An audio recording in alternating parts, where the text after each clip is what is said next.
Cain said to his brother Abel, "Let us go outside." And when they were outside, Cain set upon his brother Abel and killed him. Then Yahweh asked Cain, "Where is your brother Abel?" He replied, "I don't know. Am I my brother's keeper?"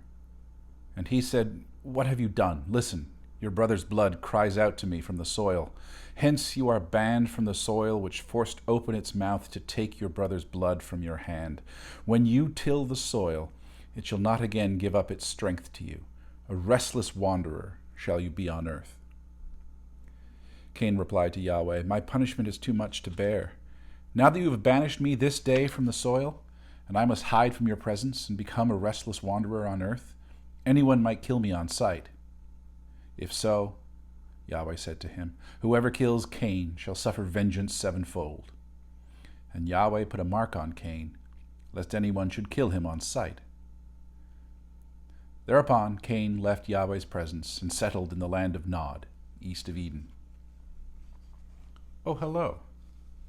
I didn't see you there. My name is Ian, and today we're talking about Thompson and Gregory Schrempp's The Truth of Myth, Definitions and Starting Points. The chapter is actually called Definitions and Starting Points, but it is chapter 1 of The Truth of Myth, World Mythology in Theory and Everyday Life, which is the first volume in a proposed, or probably actually active, series of books on that same theme, World Mythology in Theory and Everyday Life. So this is sort of a mission statement, as it were. And as I was reading it, what strikes me most is the two audiences that are present to this piece of writing. And one of them is the person, the academic. This is an accessible text, but it is it's not necessary. It's not necessarily for general consumption. It is an academic work, just it's a very well and accessibly written one. But an audience that does not have a folklore background, and then the audience of folklorists themselves. And folklore, I'm going to make some broad, general, sweeping statements that people can potentially catch me on, but I think it's fair to say that folklorists have historically been a little bit wary about studying this thing that we call myth for a number of the reasons that they raise in the text. In that, first of all, so much of the myth that is part of the hegemonic North American population, the myth of the that's probably lurking in the background of the academics themselves, has been committed to text. It's a textual tradition more than anything else.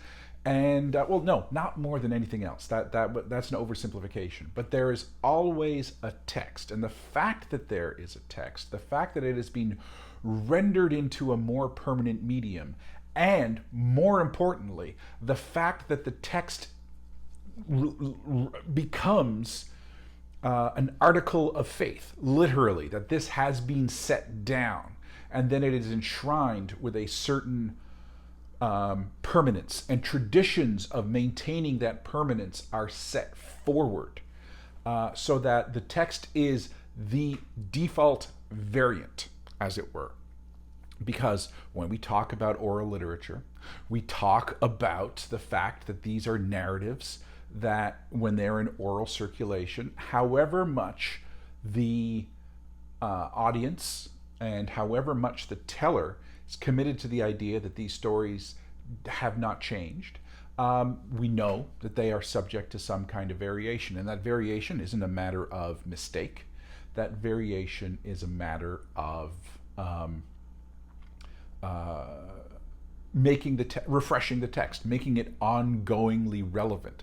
So again, even in highly conservative, small c conservative traditions that understand themselves as in continuity, in staunch continuity with the past, in oral traditions, variations will happen, and that's a positive thing. When you have a text, you have the ability of something that is more fixed. Now, of course, at least, one of the things that they point out is that in this same tradition, these texts exist, and these texts are read, and they are read out loud. When groups gather together, these texts are orated. They are turned back into performances. Those performances might be hyper stylized. Those performances might be, because the text is so very rigid, there is the idea that they are read wholly accurately.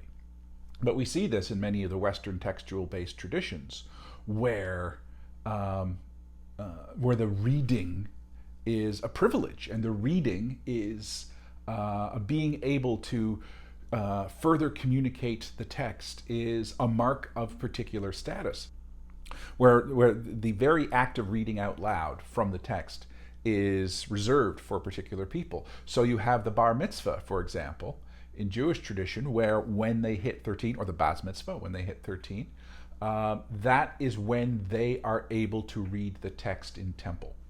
And the training is for, this is going to be your day, this is the reading that is part of the calendar for that day, and you're going to practice doing that reading.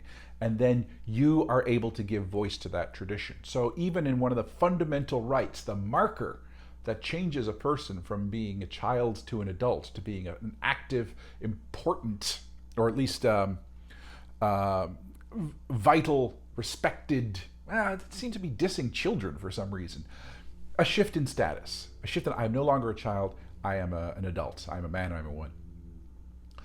One of those things that occurs is one of those things that marks it is you are now being granted the right to speak these words. So even though the text is invariant, the performance of it is very key. But that said, and when we're looking at these things from a folkloric perspective, if we think of them, and again, if we think of them in that sort of classic 19th century idea of what the object proper of folklore study is, well, the text is written, so it's not subject to variation. We do have this idea. I'm emphasizing Western traditions here, and I have a purpose in mind. So I hope this doesn't come across as just too narrowly focused. But I think I think the fact that this is emerging within sort of Judeo-Christian, people of the book contexts, and our approach to mythology is not an accident. Or at least the argument that the fact is emerging is not an accident. It is the biases that we inherit, because I'm reasonably representative of that tradition as well, the bias that we inherit, that we need to recognize our biases before we open up and have a more full, rich understanding of myth. So it's not navel gazing; it's reflective in order to try and overcome overcome our. We're trying to decenter ourselves.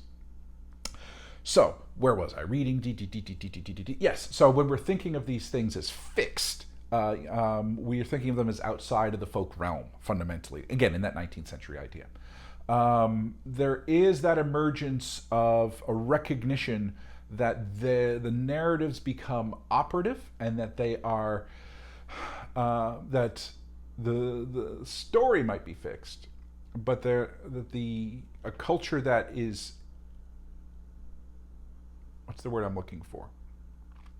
A culture that is fluent in that narrative and uses it either as a source of proverb, or as a guiding principle, or takes those stories and recasts them. The idea that these narratives can be retold and turned into anecdote, turned into song, clearly, turned into a whole bunch of different forms.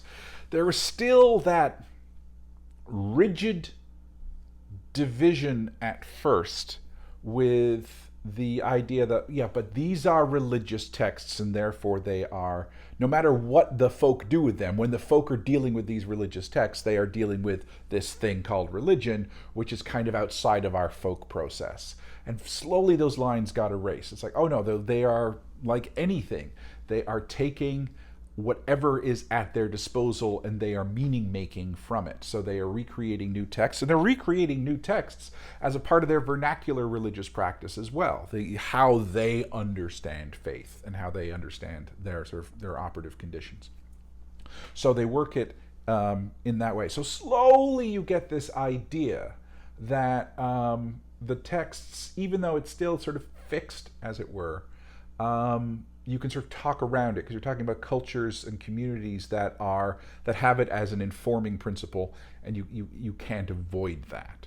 But again, sort of hesitant and wary, in part because they have they have been fixed. As I said, there are traditions of making sure that the text is invariant. The Masoretic tradition, for example, in not Old Testament, that's again using sort of Christian biases, in the Tanakh, which is the Jewish term for the books of Moses, the Torah, the Nevi'im, which are the prophets, and the Ketuvim, which are the writings. So basically, that thing which more or less overlaps with what Christians call the Old Testament.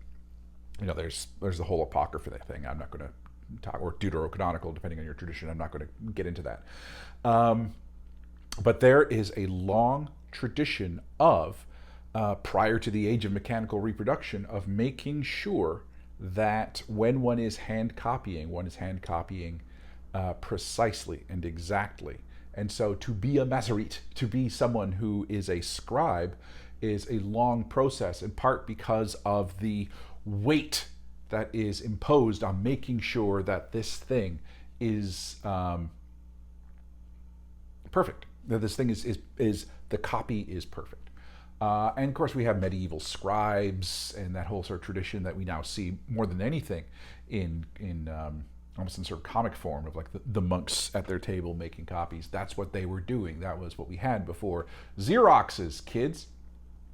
So, but folklorists have been reticent. And the other reticence, the parallel reticence, is the disparagement with which the term mythology can be, or myth can be interpreted.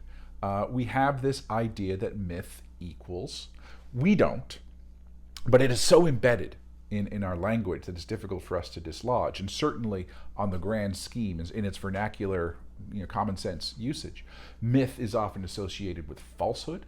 It is in stark contrast to perhaps reason. And so when we, even just employing the term to talk about another group's sacred texts, even though we are trying to be as cautious as we can, we have two aspects. A, it's people who are equally familiar with the terminology and saying, this is not our mythology, this is our tradition. And so you're like, that's not how I meant it, but... And still, even when we are trying to be as sensitive as we can be, there's just still this vestige, this palimpsest of this term. It's like, yeah, I am looking at your mythology. And it is clearly something that we imagine to not be operative, but they have it. And there's that lovely section, what terms do they use? Why are their myths so strange and my own so sensible? Which is that's the $64 question. This issue of othering mythology and seeing them as operative. The third problem with folklorists studying myth is when we move away from those things that are clearly the texts that ground recognizable religious observances, religions, sects, faith communities, however one wants to describe them, and all the institutionalism that implies. I think that's just sort of one more thing that's over our heads, in that eventually these traditions of narrative, as I said, there are traditions of keeping that narrative constant, and there's traditions of how to interpret that narrative, and those become enshrined in things like the institutional religion, that they become practices that are in many ways removed from the folk process themselves. Almost like again, oversimplifying, but almost the entire issue is that these things, these narratives that are understood as being of critical importance, because they guide how we are meant to be, how our governments are meant to organize, how property is meant to be understood, how relationships between the sexes are meant to be understood, how the family is construed, what constitutes life, what constitutes good death, what constitutes moral action. All of these things are embedded in these narratives that are also symbolic, and they're also, because they typically deal with extraordinary events, they almost defy interpretation. And there's a whole complex that is there to provide that interpretation, to provide the policing of the boundaries of how that interpretation is meant to be, and to keep the narrative consistent and whole, and to institute a large scale implementation of that narrative in our day-to-day life. Because we have this thing. We have this, and here's the wonderful issue, and that these narratives tend to have their own origin stories which are themselves sacred. That we got these things because of extraordinary events. We got these narratives not simply because they are the tales, the actions of extraordinary beings, sometimes superordinary beings in terms of the divine, and sometimes the extraordinarily exemplary people who have direct contact with the divine. But that the very issue of turning it into some kind of text is also of a particular windfall of extraordinary. That we have these things. There's somewhere, I'm blanking on it right now, I'll probably be able to look it up, but there is a section, I believe it's somewhere in maybe Chronicles, and there's a verse in there which describes the discovery of a scroll in the temple, and that has been interpreted to be the discovery of Deuteronomy. And if you know the scripture at all, Deuteronomy kind of repeats much of what happens in Leviticus and Numbers. And Deuteronomy, it means, the deutero means second. It's kind of like a second phase of it, like a second draft, like tightening it up and sometimes making things a little bit more conservative. And certainly being not the last word, but clarifying some of the muddiness of the first two. But that's a divine or divinely inspired narrative that talks about how this divinely inspired narrative came to be, and it's about scrolls themselves. In Islam, there is the story of, and again I use the word story very cautiously, but even within the Quran itself, there is the story of how the Quran was received by the Prophet, and in Mormonism, the Book of Mormon has a sacred narrative about Joseph Smith coming across the golden tablets and being able to be divinely inspired to translate them into English and write them down. So we have these narratives that are about the creation of texts themselves. That being said, and so institutions are built around these. In the West, and in many other places, of course, there are things like, for lack of better terms, priesthoods, even if they do not go by that name, which are about the specialized skill of being the interpreter of these informing narratives in order to communicate that interpretation, the sort of like official interpretation, into the vernacular practices of everyday life. So if you have these narratives that are meant to inform not simply the day-to-day, but to orient, because they are about orientation, which is one of the really interesting things I thought in the comparison between myth and science. We can add much more regarding the common ground occupied by the enterprises that we respectively term science or myth. Both myth and science spring from human fascination with the cosmos and our place in it, and both have a special fascination with the various periodicities found in nature. Both involve observation, wonder, and speculation. Both strive to systematize the myriad details of the cosmos under integrative principles, whether the cosmic genealogies descending from primal sky and earth parents in some traditional myths, or the principles of universal gravitation as formulated by Isaac Newton. There are expert mythic storytellers and expert scientists, and both kinds of experts attract admiring audiences. But one of the things that I think is it's not missing, but it could be added to this, is that they are both not simply ways of understanding the cosmos, as it were, although I believe they are, and they're complementary aspects. They are, as they go on to say, they're complementary in part because they one arises from data, and one arises from again, using Western term revelation, narratives that, extraordinary events that we would not understand were they not revealed to us. Getting to the point. But they're both about orientation as well, because it isn't simply a matter of how did we get here. It is also a matter of where are we going. And it is a matter, they both kind of emphasize purpose. Now, a lot of science is so busy doing the how did we get here? What is this stuff? But you see it sometimes implicit in science writings, and sometimes explicit. Sometimes scientists wax philosophic, and you have people like Jared Diamond, who Guns, Germs, and Steel, is a historian, but a historian in many ways of science.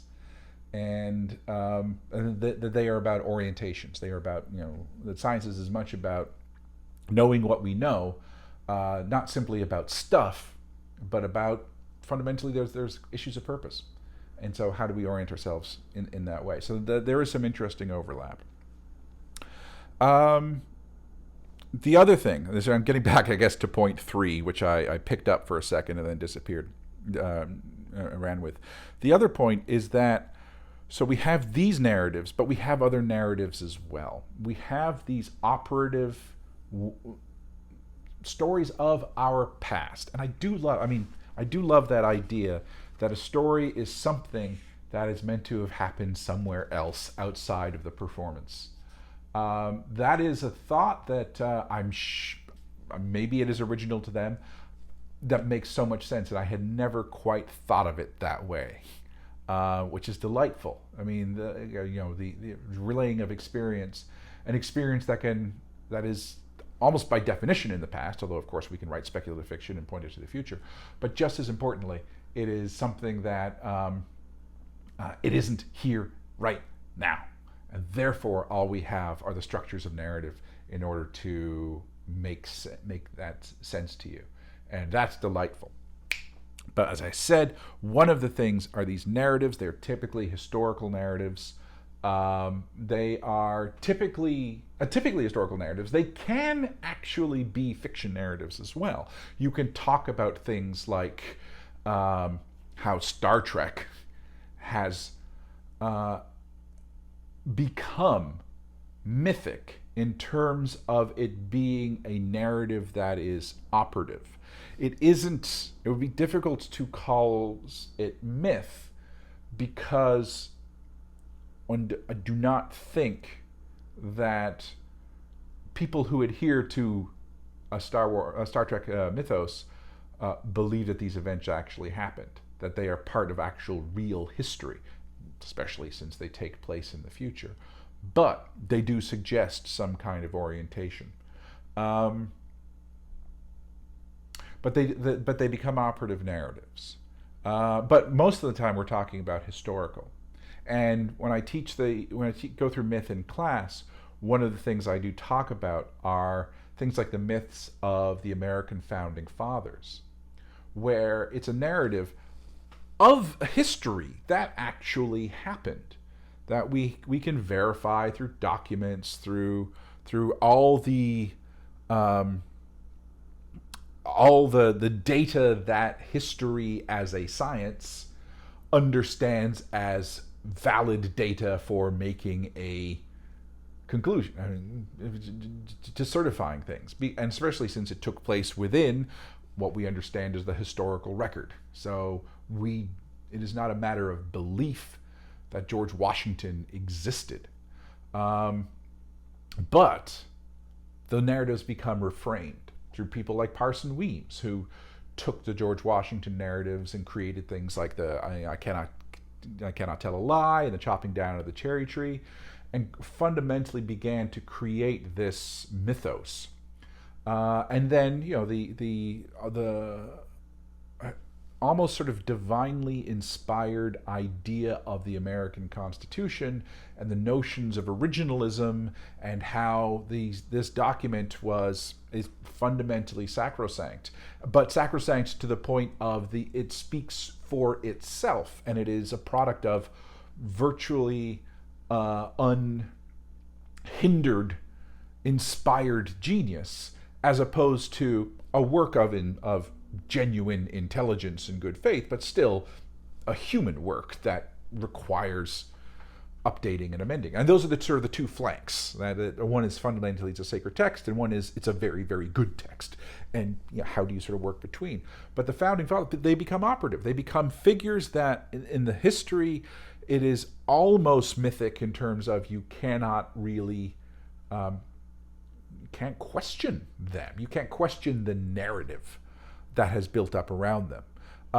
In the Cape Breton context, and the Nova Scotian context, I use the story of the Highland clearances as a myth. And again, we know that it happened, and there's tons and tons of evidence to prove that it happened and its economic motivations. But it's really fundamentally how this historical event becomes storied, becomes turned into something that informs and orients the population, that changes it into, first of all, a narrative of such consequence that it almost becomes incontestable, that we almost don't want to see we almost don't want to hear sort of a historical presentation of it. We almost only want to see the mythic presentation of it. We see that in public history as well. I mean, as a child growing up, Canadian history was basically, a mythic conquest of this uninhabited land, uninhabited save for a couple of Indians who welcomed us with open arms, with a little bit of nudging.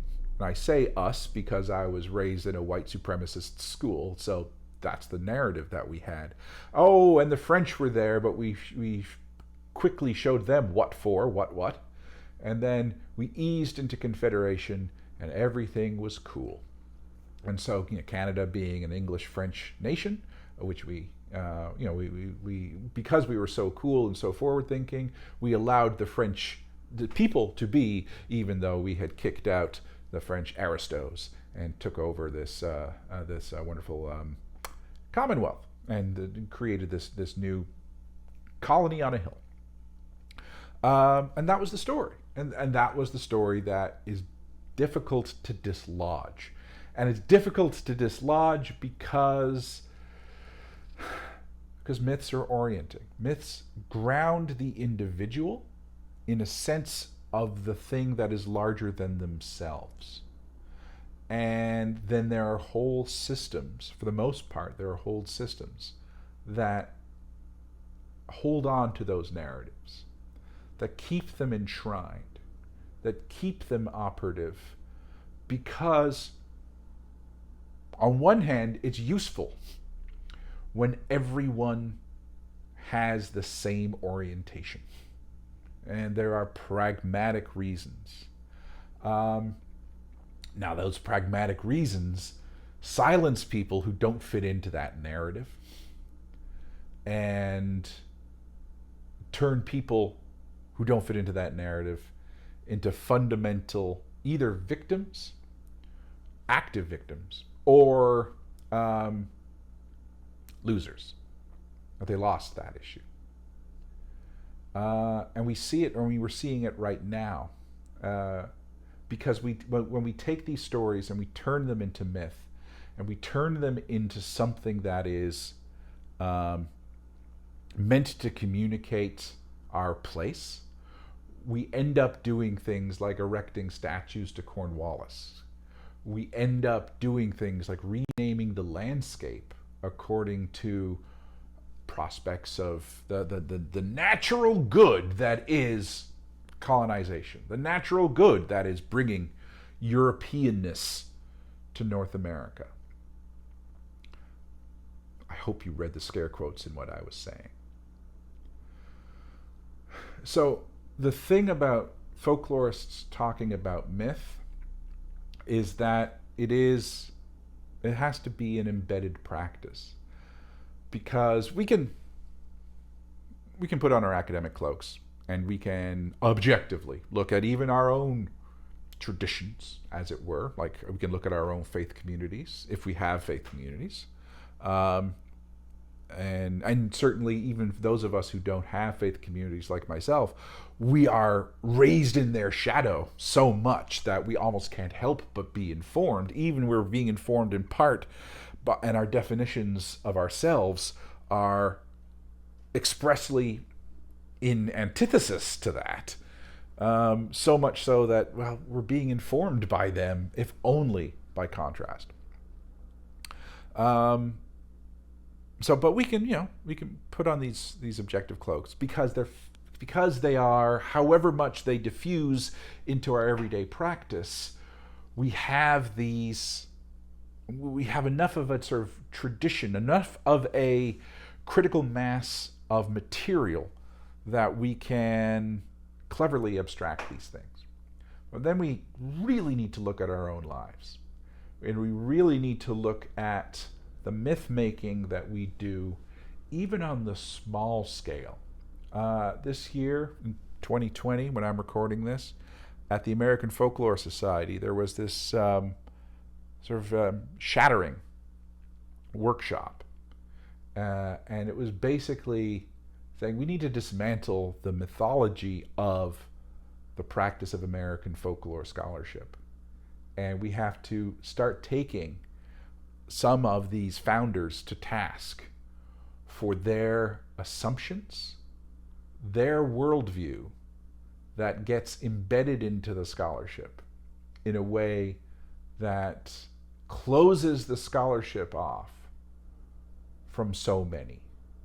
That maybe our scholarship, and they were being arch when they were saying maybe our scholarship has racial biases, white supremacy, sociocultural biases, socioeconomic biases, so embedded in the worldview that we need to dismantle it. And that's a terrifying prospect. These myths give us comfort because these narratives exceed ourselves, because they exist outside of ourselves in history, and they exist outside of ourselves, often outside of our immediate community, or at least our immediate purview. And so they are sometimes the thing. All we have is this sense of a shared story that actually can connect us to other people. And again, that's not inherently a negative thing, that we share these foundational narratives, that as different as we might be, we share these foundational narratives. It inherently has a practice of othering that's associated with it. But whether that is the small community of American folklorists, or folklorists in general, whether that is the community of Cape Breton, whether that's the community of Canadian history, North American history, whether it's the community of colonials, whether that is the history of Catholics or Muslims or Hindus or Jains. Of course, by listing, I am omitting so many in silences. And so, but yeah, that gives us comfort. And when we see that those stories are potentially, as much as they might be orienting. And as much as they might be orienting towards something that is more positive than some other narrative might be, when we see that disconnect and when we see that the narratives are failing, that's where we get the existential crisis. I tend to describe myths as existential narratives. Certainly the creative ones, the creation ones that had these things. They're stories of extraordinary beings, not necessarily, but the extraordinary beings, whether we are talking about the divine walking upon the earth and Cain having a conversation with Yahweh, or whether we are talking about the families that came over on the Hector from refugees from the Highland clearances, or whether we're talking about the founding fathers, or whether we're talking about James T. Kirk. They're the narratives of extraordinary beings that did these things. And had they not done these things, you and I would not be here within the community that's informed by the narrative. And they're speaking about literal and symbolic truth, but there's moments when we kind of have to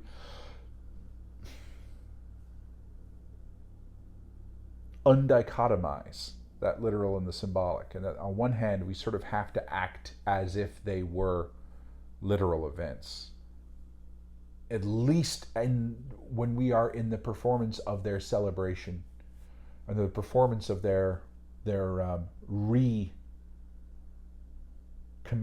their re-performance, when they're being read, when we congregate, we kind of have to imagine it to be literal. And then as we walk away, we can sort of more or less grasp them and bring them into our differently differentiated lives. We can sort of see them much more as symbolic, but maybe we need to sort of conflate those two. We can't dichotomize literal and symbolic. But had these events not happened, you and I would not be here. And so they deal with existence. Which is, I think, something that takes the idea of myths or creation stories, which is an older formula for them, and builds them. They're not creation of the earth stories. They are about the now. They had to have happened. If they hadn't happened, I don't know who I am. Now that might not be Thompson and Schrempp's idea precisely, but I think that's bubbling around the surface, at least in how we need to address myth. There's lots of stuff in there about, myths is sometimes the thing that we give to sort of dead religious traditions like Greek mythology and so on, and there's a lot of wonderful stuff in there that I'm not going to cover in this because it's setting up a question. But the question of why study it as a category, why it is good to study other myths, and then why it is good to study our own, is because there's probably no better way of recognizing the fact that we are created by narrative than by looking deeply at these things, which we might be reluctant to call myths. But these orienting principles that are enshrouded in narrative, that are often conditioned by our interpretation of history that might have happened, history that often did happen, but that connection between the event and the narrative of that event, and then the interpretation of that narrative, is a chain. So there is a lot to be unpacked, and there's a lot that I am unpacking as we speak. So I kind of want to end this in part because I just want to sit and stare at something for about 15 minutes and think about what I just said, because I think there's something interesting there. I hope there's something interesting there. I hope, as ever, I don't confuse you more than I enlighten you. So that was, again, this is the first chapter in the first book in what will be a wonderful series. But it's setting a question. And it is the definitions and starting points for The Truth of Myth, World Mythology in Theory and Everyday Life by Thompson and Gregory Schrempp. As ever, my friends, this has been awesome.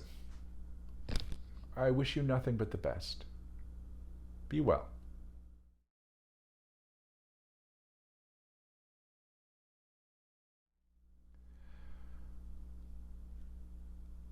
Where was I going with this?